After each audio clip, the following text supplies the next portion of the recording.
Back lotus pond లోని YCP కార్యాలయంలో ప్రస్తుతం జగన్ మాట్లాడుతున్నారు. లైవ్ చూద్దాం.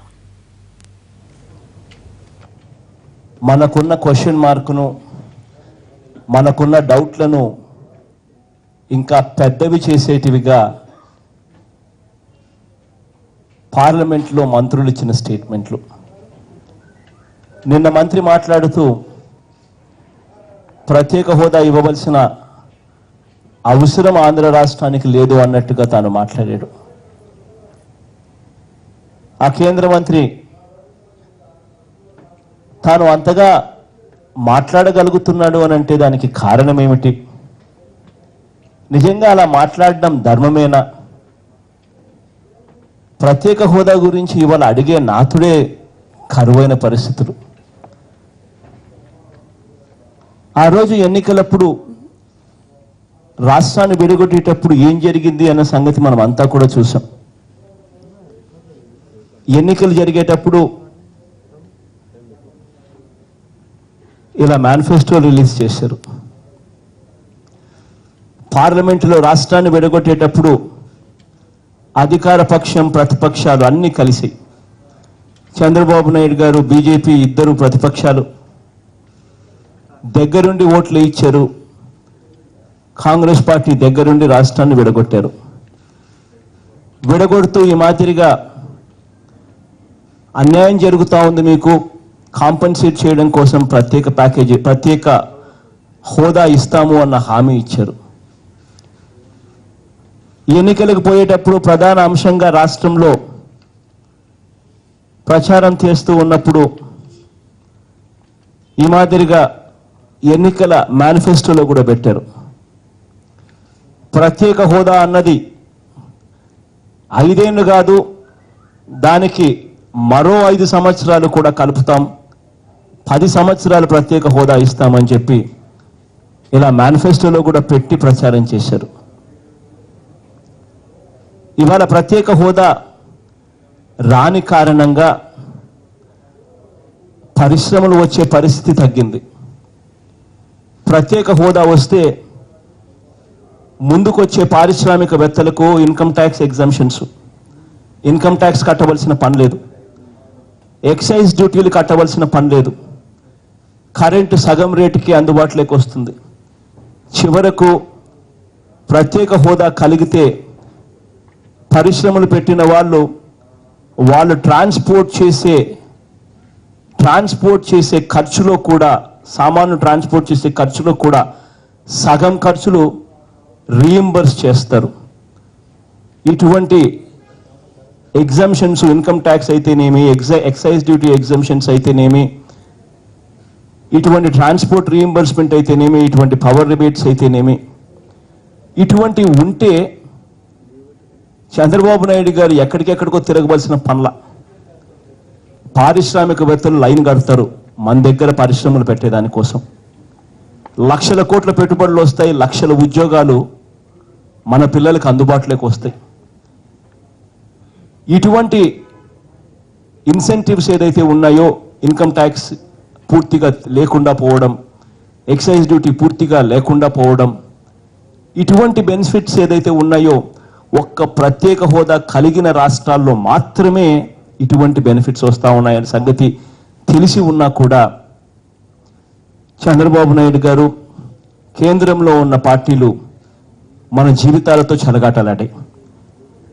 ఆ రోజు ఎన్నికలప్పుడేమో ఎన్నికల కోసం వెళ్తూ ఈ మాదిరిగా హామీలు ఇచ్చారు. ఇద్దరూ కలిసి, చంద్రబాబు నాయుడు గారు, నరేంద్ర మోడీ గారు ఇద్దరు కలిసి ఉపన్యాసాలు చేశారు. ఉపన్యాసాలు చేస్తూ 5 ఏళ్ళు కాదు 10 ఏళ్ళు ఇస్తామని కూడా ఊదరగొట్టారు. ఇవాళేమో చంద్రబాబు నాయుడు గారేమో ప్రత్యేక హోదా సంజీవిని కాదు అని చెప్పి స్టేట్మెంట్లు ఇస్తాడు. చంద్రబాబు నాయుడు గారు కోడలు మగపిల్లాడని కంటాను అని అంటే అత్త వద్దంటుందా అని చెప్పి మరో స్టేట్మెంట్ ఇస్తారు. ప్రత్యేక హోదా వల్ల స్వర్గం అయిపోదు అని మరో స్టేట్మెంట్ ఇస్తారు. చంద్రబాబు నాయుడు గారు ఒక పద్ధతి ప్రకారం, ఒక పథకం ప్రకారం ప్రత్యేక హోదా అన్న అంశాన్ని నీరు గారుస్తూ వచ్చారు. ఇలా నీరు గారుస్తూ వస్తూ చంద్రబాబు నాయుడు గారు ఇలా అవసరం లేదు అని చంద్రబాబు నాయుడు గారు అంటున్నారు కాబట్టి కేంద్రంలో ఉన్న మంత్రులకు ఇవాళ ఏకంగా పార్లమెంటులోనే ఇది ఇవ్వాల్సిన అవసరం లేదు అని చెప్పి ధైర్యంగా చెప్పే పరిస్థితి ఇవాళ వస్తూ ఉంది. ఇది భావ్యమేనని అడుగుతా ఉన్నా. పోరాటం చేయవలసిన వ్యక్తి పోరాటం చేయకుండా రాష్ట్రాన్ని పణంగా పెట్టడం న్యాయమేనా అని అడుగుతా ఉన్నా. ఎందుకు చంద్రబాబు నాయుడు గారు గట్టిగా నిలదీయలేకపోతా ఉన్నారు అని అడుగుతా ఉన్నా. ఎందుకు చంద్రబాబు నాయుడు గారు తన మంత్రులను ప్రత్యేక హోదా ఇవ్వని పక్షంలో ఏదైతే హామీల మీద ఏదైతే ఇచ్చారో రైల్వే జోన్ కానీ పోలవరం కానీ మిగిలిన వీటి ఏదైతే హామీల మీద ఇది ఇచ్చారో అవి జరగని పరిస్థితి కనిపిస్తూ ఉన్నప్పుడు నా మంత్రులను నేను ఉపసంహరించుకుంటా అని చెప్పి ఎందుకు అల్టిమేటం ఇవ్వలేకపోతా ఉన్నాడు చంద్రబాబు నాయుడు గారు అని గట్టిగా నిలదీస్తూ అడుగుతా ఉన్నా. చంద్రబాబు నాయుడు గారు పూర్తిగా రాష్ట్రాన్ని అమ్మేశాడు. తన మీద ఉన్న ఓట్ ఫర్ క్రోర్స్, తన మీద ఉన్న ఎమ్మెల్యేలను కొనుగోలు చేస్తూ కోట్ల రూపాయలు ఇస్తూ ఆడియో టేపులు వీడియో టేపులతో సహా పట్టుబడిన పరిస్థితిలో ఆ కేసుల నుంచి తప్పించుకునే దానికోసం వీళ్ళని ఎవరిని కూడా చంద్రబాబు నాయుడు గారు నిలదీసే పరిస్థితి లేదు. వీళ్ళని ఎవరిని కూడా చంద్రబాబు నాయుడు గారు గట్టిగా అడిగే పరిస్థితి లేదు. తన మీద ఉన్న కరప్షన్ ఛార్జెస్ను నుంచి తప్పించుకునేందుకు రాష్ట్రాన్ని పణంగా పెట్టారు. ఒకసారి టేపులు ఒకసారి సీడీలు ఒకసారి చూడండి. చంద్రబాబు నాయుడు గారు 4 రకాలుగా ఏ రకంగా మాట్లాడుతూ వచ్చాడు. ఎన్నికలకు ముందు చంద్రబాబు నాయుడు గారు ప్రత్యేక హోదా గురించి ఏ మాదిరిగా మాట్లాడాడు, ఆ తర్వాత ఏ మాదిరిగా తాను మార్పు చేస్తూ తన మాటలను ఎలా మార్పు చేసుకుంటూ వచ్చాడు ఒక్కసారి వినండి.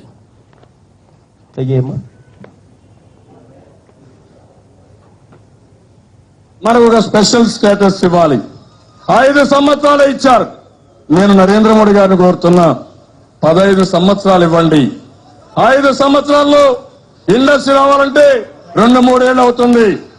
అది ప్రారంభమయ్యే లోపల ఆ స్టేటస్ పోతే మళ్ళీ అభివృద్ధి ఆగిపోతుంది. అందుకని కనీసం 15 సంవత్సరాలు స్పెషల్ స్టేటస్ ఇమ్మని చెప్పి వారిని కోరుతున్నా. అదే మరి కొంతమంది కావాలని కన్ఫ్యూజ్ చేసి స్పెషల్ స్టేటస్ ఇస్తే ఇది ఒక సంజీవని కింద అన్నీ అయిపోతాయని. ఏమొస్తాయండి? 2 వస్తాయి. ఆ 2లో ఏంటి? 1 EAP, 2 central sponsor schemes. Central sponsor schemes తగ్గించేశారు, 62 నుంచి 52% వచ్చింది. ఈఏపీ వచ్చే ఎంత వచ్చింది? ఎన్ని ప్రాజెక్ట్స్ ఇస్తే గవర్నమెంట్ ఆఫ్ ఇండియా, అది మళ్ళీ వాళ్ళు క్యాబినెట్ చేసి వాళ్ళు పాస్ చేయాలి. ఎన్ని వస్తాయి? నేను అడిగింది ఫస్ట్ నా డిమాండ్ స్పెషల్ స్టేటస్. వారు కాదని ఇంకా ఎక్కువ డబ్బులు ఇస్తున్నారు అనుకో, ఇంకా నీ బాధ ఏమన్నా ఇంకా ఎక్కువ డబ్బులు ఇస్తే నేను కాదన్నా కదా. కాదు ఓడలు మగబిడ్డ గంటాలంటే అర్థం అంటున్నా. ఈ యొక్క స్పెషల్ స్టేటస్ తోనే మొత్తం అయిపోతుంది, స్వర్గం అయిపోతుందని చెప్పి మాట్లాడుతున్నారు. 10 ఏళ్ళు 15 ఏళ్ళు స్పెషల్ స్టేటస్ వచ్చిన రాష్ట్రాలు స్వర్గాలు అయిపోలేదు. What is the reason? Chandrababu Naidu గారు ఏ మాదిరిగా ఎన్నికలకు ముందు ఏమన్నారో, ఎన్నికలు అయిపోయిన తర్వాత ఏ రకంగా ఒక పద్ధతి ప్రకారం ప్రత్యేక హోదా అన్న అంశాన్ని తాను పక్కకు నెట్టుతూ వచ్చారు. ఆ నెట్టుతూ వస్తున్నాడు కాబట్టి ఇవాళ కేంద్ర ప్రభుత్వానికి, కేంద్రంలో మంత్రులకు, ఏకంగా పార్లమెంట్లో కూడా ఇవాళ ప్రత్యేక హోదా మేము ఇవ్వబోవడం లేదు అని చెప్పే ధైర్యం ఇవాళ వాళ్ళకు వచ్చింది అని అంటే దానికి కారణం ఈ పెద్ద మనిషి చంద్రబాబు నాయుడు గారు రాష్ట్రాన్ని పణంగా పెట్టి నీరు గారుస్తున్న తీరు కాదా అని చెప్పి నేను అడుగుతా ఉన్నా. ఇవాళ ఈ రకంగా చంద్రబాబు నాయుడు గారు ప్రత్యేక హోదా అన్న అంశాన్ని కేంద్రం నుంచి తేవాల్సిన అవసరం ఉన్న పరిస్థితుల్లో ఏ రకంగా నీరు గార్చాడు అన్నది మనం చూసాం. ఏ రకంగా కేంద్ర ప్రభుత్వాన్ని నిలదీయలేని పరిస్థితిలో ఉన్నాడు అని చూసాం. ఏ రకంగా చంద్రబాబు నాయుడు గారు కేంద్రంలో ఉన్న తన మంత్రులను ఉపసంహరించుకుంటాను, ఒకవేళ ప్రత్యేక హోదా ఇవ్వము అని చెప్పే పరిస్థితి కూడా లేని విషయం కూడా ఇవాళ మనం గమనిస్తూనే ఉన్నాం. ఇవాళ చంద్రబాబు నాయుడు గారు ప్రధానమంత్రిని అడిగే పరిస్థితి లేదు, అడిగే ధైర్యము చంద్రబాబు నాయుడు గారికి లేదు. కానీ అదే మాదిరిగా ఇవాళ రాష్ట్రంలో కరువు తాండవిస్తూ ఉంది. రాష్ట్రంలో ఇవాళ కరువు తాండవిస్తూ ఉన్నప్పుడు కరువు నివారించేందుకు చంద్రబాబు నాయుడు గారు ఏం చేస్తూ ఉన్నాడు, కనీసం ఇక్కడ కేసీఆర్ అన్నా కానీ నిలదీసే పరిస్థితి ఉందా అని ఒక్కసారి గమనిస్తే అది లేదు. ఇవాళ చంద్రబాబు నాయుడు గారు నేను గట్టిగా అడుగుతా ఉన్నా, పాలమూరు నుంచి రంగారెడ్డికి లిఫ్ట్ అంటారు, దిండి ప్రాజెక్ట్ అంటారు, మన కళ్ళ ఎదుటనే 115 టీఎంసీల నీళ్లు తెలంగాణ ప్రభుత్వం కేసీఆర్ గారు తీసుకొని పోతామని అంటున్నారు. మరి ఏం చంద్రబాబు నాయుడు గారు అడగాలని ఎందుకు తట్టడం లేదు అని అడుగుతా ఉన్నా, గట్టిగా పోరాటం చెయ్యాలి అని ఎందుకు తట్టడం లేదని అడుగుతా ఉన్నా, ఎందుకు నిలదీయాలి అని చెప్పి ఎందుకు తనకు మనసుకు రావడం లేదు అని అడుగుతా ఉన్నా. అందరికీ తెలిసిన విషయమే, శ్రీశైలంలోకి నీళ్లు రావాలి అని అంటే మహబూబ్ నగర్ నుంచి రావాలి నీళ్లు అన్న సంగతి అందరికీ తెలిసిన విషయమే. మన మహబూబ్ నగర్ నుంచి కర్ణాటక కానీ మహారాష్ట్ర నుంచి కానీ వచ్చే నీళ్లు, కృష్ణా నీళ్లు మహబూబ్ నగర్ నుంచి పాస్ అయి దాని తర్వాత కింద శ్రీశైలంలోకి నీళ్లు రావాలి. శ్రీశైలంలో నుంచి నీళ్లు ఆ తర్వాత కింద నాగార్జున సాగర్కు పోవాలి. ఇలా శ్రీశైలంలోకి నీళ్లు రావాలన్నా, శ్రీశైలం నుంచి ఆ తర్వాత నాగార్జున సాగర్కి నీళ్లు పోవాలన్నా, కృష్ణా డెల్టాకు నీళ్లు మొత్తం కింద రాయలసీమ నుంచి ప్రకాశం, నెల్లూరు, కృష్ణా, గుంటూరు దాకా నీళ్లు పోవాలి, నీళ్లు రావాలి, నీళ్లు పారాలి అని అన్నా, దానికి నీళ్లు మహబూబ్ నగర్ నుంచి రావాలి అన్న సంగతి తెలిసి ఉంటే, అన్న సంగతి అందరికీ తెలిసి ఉన్నా, ఏకంగా మహబూబ్ నగర్ శ్రీశైలంలోకి నీళ్లు రాకుండా మహబూబ్ నగర్లోనే లిఫ్టులు పెట్టి మేము నీళ్లు తోడుకుంటాం అని పాలమూరు నుంచి రంగారెడ్డికి దిండి ప్రాజెక్టుల ద్వారా దాదాపుగా 115 టీఎంసీలు వాళ్ళు తోడుకుంటామని చెప్పి చెప్తా ఉంటే కనీసం ఒక్క మాట చంద్రబాబు నాయుడు గారి నోట్లో నుంచి రావడంలా. ఎలా చేయగలుగుతారు? ఇది కింద ఉన్న శ్రీశైలంకు నీళ్ళు ఎలా ఇస్తాం, ఆ తర్వాత నాగార్జున సాగర్కు నీళ్ళు ఎలా ఇస్తాం, కింద ఉన్న జిల్లాల పరిస్థితి ఏమిటి అని చెప్పి కనీసం అడగలేని పరిస్థితి ఇవాళ చంద్రబాబు నాయుడు గారికి అనిపిస్తూ ఉంది. నిజంగా ఇంతకన్నా దారుణం ఏది ఉండదు. తెలంగాణ ప్రాంతంలో ఉన్న ఖమ్మం, నల్గొండ కూడా నష్టపోతుంది. ఇది కూడా చెప్తా ఉన్నా.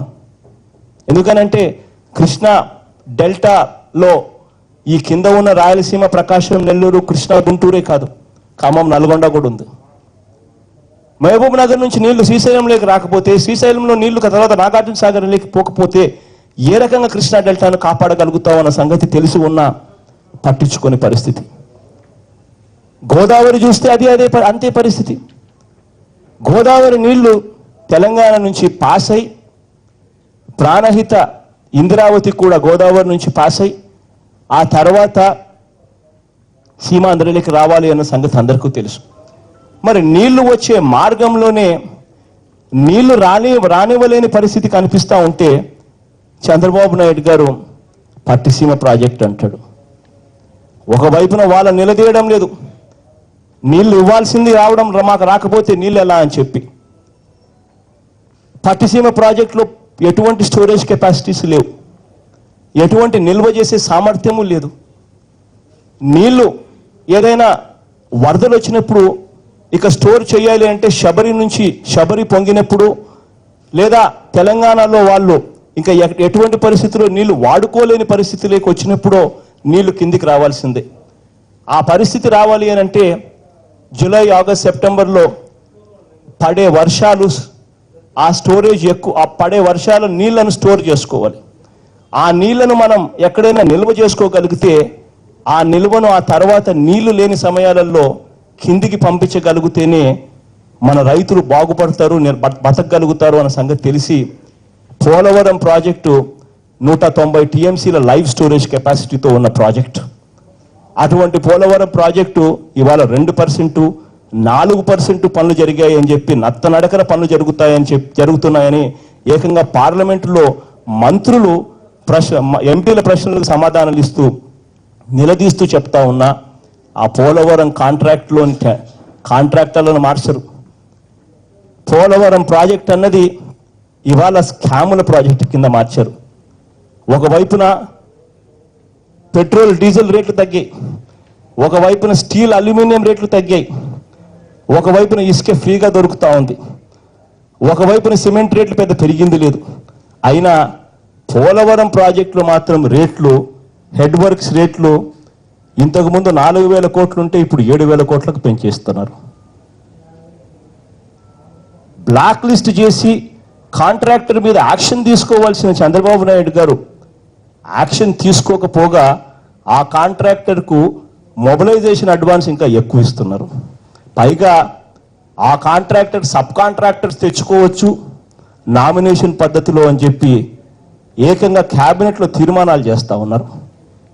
వీళ్ళకి నచ్చిన వాళ్ళని సబ్ కాంట్రాక్టర్స్గా తెచ్చుకొని వాళ్ళకి ఈ పెంచిన రేటును వాళ్ళకి ఇచ్చి స్కామ్ చేసే కార్యక్రమం చేస్తూ ఉంటే ఈ స్కాములకు భయపడి కేంద్ర ప్రభుత్వం కూడా చంద్రబాబు నాయుడు గారికి నిధులు ఇవ్వాలంటే భయపడే పరిస్థితిలోకి పోలవరం ప్రాజెక్ట్ నెట్టేశారు. ఇవాళ పోలవరం ప్రాజెక్టు జరగదు, ఈయన చెయ్యడు. పట్టిసీమ వల్ల దమ్మిడి ఉపయోగం లేదు. పైగా పట్టిసీమ వల్ల చంద్రబాబు నాయుడు గారు గోదావరి వాటర్ డిస్ప్యూట్ ట్రిబ్యునల్ లోని క్లాస్ 7E క్లాస్ 7Fను ఇన్వోక్ చేసే విధంగా తాను చేసిన చర్యల వల్ల ఈ 7E 7F చూపించి తెలంగాణలో ఉన్న కేసీఆర్ గారు చంద్రబాబు నాయుడు గారిని దులిపేస్తారనే భయంతో కనీసం చంద్రబాబు నాయుడు గారు కేసీఆర్ గారిని అడిగే పరిస్థితి లేదు. నిజంగా చంద్రబాబు నాయుడు గారు పట్టిసీమ తీసుకొచ్చి చంద్రబాబు నాయుడు గారు రాష్ట్రానికి శ్రీశైలంలోనే నీళ్ల పరిస్థితి ఇది ఉంటే ఆ తర్వాత నాగార్జున సాగర్కి నీళ్లు ఎప్పుడు పోతాయని అడుగుతా ఉన్నా. నాగార్జున సాగర్కి నీళ్లు వస్తేనే కదా ఆ తర్వాత కృష్ణా డెల్టాకు పైనున్న కృష్ణా, గుంటూరు, ఖమ్మం, నల్గొండకు నీళ్లు పోతాయి. ఆ పరిస్థితి అంతే. నిజంగా చంద్రబాబు నాయుడు గారు చేస్తా ఉన్న పనితీరు, పోలవరం ప్రాజెక్టులో నిల్వ ఉంటుంది అని తెలిసి, స్టోరేజ్ ఉంటుంది అని తెలిసి పోలవరం ప్రాజెక్టును నీళ్లు కారుస్తూ తాను చేస్తా ఉన్న వైఖరి నిలదీయలేని పరిస్థితి చూస్తే బాధ అనిపిస్తుంది. అందుకనే చంద్రబాబు నాయుడు గారి వైఖరికి నిరసనగా కృష్ణా, గోదావరి ప్రాజెక్టులకు సంబంధించి క్లియర్గా రాష్ట్రం విభజించేటప్పుడు క్లియర్గా బోర్డులు ఏర్పాటు చేయాలి. బోర్డులు ఏర్పాటు చేసి ప్రతి నీటి బొట్టు మీద ఎవరెవరు వాళ్ళు వాడుకునే అవసరాలను బట్టి నీళ్లు కరెక్ట్గా వస్తా ఉన్నాయా లేదా చూసుకోవాల్సిన అవసరం ఉన్నా కూడా ఇంతవరకు బోర్డులు ఏర్పాటు చేయాలి అని చెప్పి గట్టిగా నిలదీయడం లేదు. కేసీఆర్ గారు ఈ పన్ను చేస్తూ ఉంటే కనీసం అడిగే పరిస్థితి లేదు. అందుకే చంద్రబాబు నాయుడు గారు వైఖరికి నిరసనగా మొత్తం కృష్ణా డెల్టా ఆయకట్టు, గోదావరికి సంబంధించిన నీళ్ల మీద పరిష్కారం చూపించే విధంగా మొత్తం కేంద్ర ప్రభుత్వం కూడా ఇది ఇక్కడ రాష్ట్రంలో జరుగుతూ ఉన్న అన్యాయాన్ని చూసే విధంగా ఈ నెల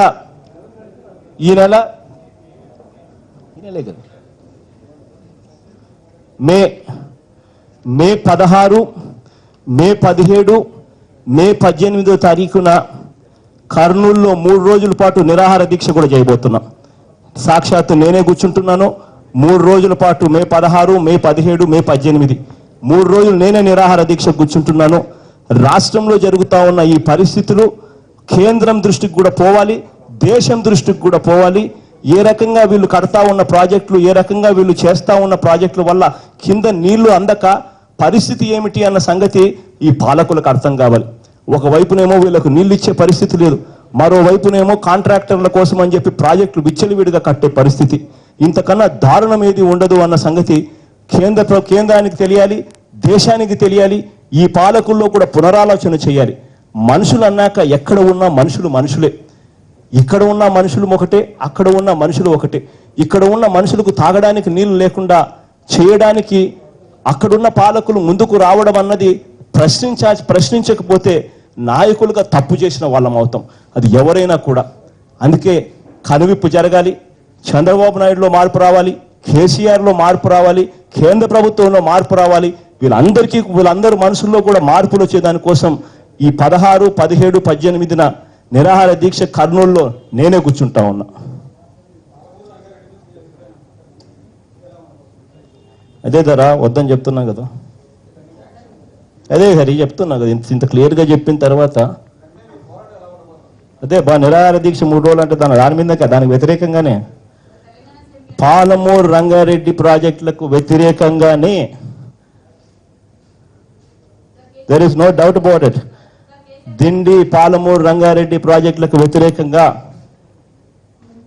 అడ్డగోలుగా నీళ్లు డైవర్ట్ చేస్తా ఉన్న పరిస్థితికి వ్యతిరేకంగా కృష్ణా డెల్టాను గోదావరి డెల్టాను కాపాడుకునే కార్యక్రమంలో భాగంగా ఒక పద్ధతి లేకుండా ఒక పద్ధతి లేకుండా ఇటువైపున కూడా మనుషులు ఉన్నారు, ఇటువైపున మనుషులకు నీళ్లు తాగడానికి కూడా నీళ్లు లేని పరిస్థితి, ఉన్న ఆయకట్టు బతకలేని పరిస్థితి. అటువంటి పరిస్థితిలో ఉన్న ఆయకట్టును కాపాడాలి, తాగడానికి నీళ్లు ఇవ్వలేని పరిస్థితిని మెరుగుపరచాలి. ఈ మెరుగుపరిచే కార్యక్రమంలో రాజకీయాలను పక్కన పెట్టి ప్రతి ఒక్కరూ ఒక మనుషుల కింద ఆలోచన చేయాలి అన్న దృక్పథం తీసుకొచ్చే దానికోసమే 16, 17, 18 తారీఖున వీళ్ళందరికీ కూడా కన్ను తెరిపించాలనే ఉద్దేశంతో నేనే నిరాహార దీక్ష కూర్చుంటా ఉన్నాను. రాష్ట్రంలో జరుగుతూ ఉన్న కరువు పరిస్థితులు ఏ మాదిరిగా ఎంత దయనీయంగా ఉన్నాయన్నది కూడా వీళ్ళకందరికీ కూడా అర్థం కావాలి.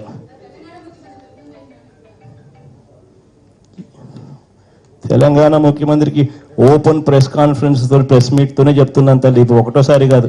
ఈ పాలమూరు రంగారెడ్డి గురించి మేము ప్రస్తావించడం ఇది మొదటిసారి కాదు.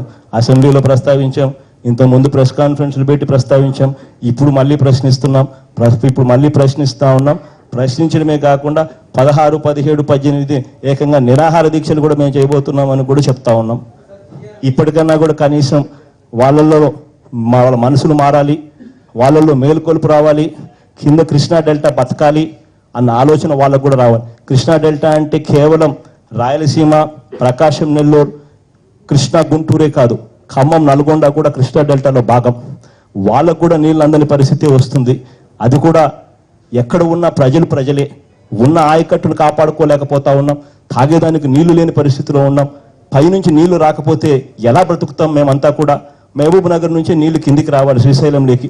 అటువంటిది మహబూబ్ నగర్లోనే ఏకంగా ప్రాజెక్టులు కట్టేసి నీళ్లు పైకి తోడుకుంటే కిందికి నీళ్లు రాకపోతే ఎలా బతకగలుగుతాం? ఇటువంటి అంశం మీద కూడా రాజకీయాలు అనేది చేయడం పక్కన పెట్టి అందరం కూడా కాస్త మనుషులుగా ఆలోచన చేసే కార్యక్రమం దయచేసి చేయండి. మీ అందరి సపోర్ట్ కూడా కావాలి. నేను చెప్పే దాంట్లో ఏదైనా తప్పు ఉంటే నేను సరిదిద్దుకునేదానికి సిద్ధంగా ఉండా, కానీ తప్పు లేకపోతే మాత్రం దయచేసి మీరు అందరూ కూడా సపోర్ట్ చేయండి. ఎందుకనంటే కింద నీళ్లు లేని పరిస్థితి, బ్రతకలేని పరిస్థితి. ఒకసారి మా ప్రాంతాలకు మీరు రండి, ఒకసారి చూడండి ఎలా బతుకుతున్నారో అర్థమవుతుంది.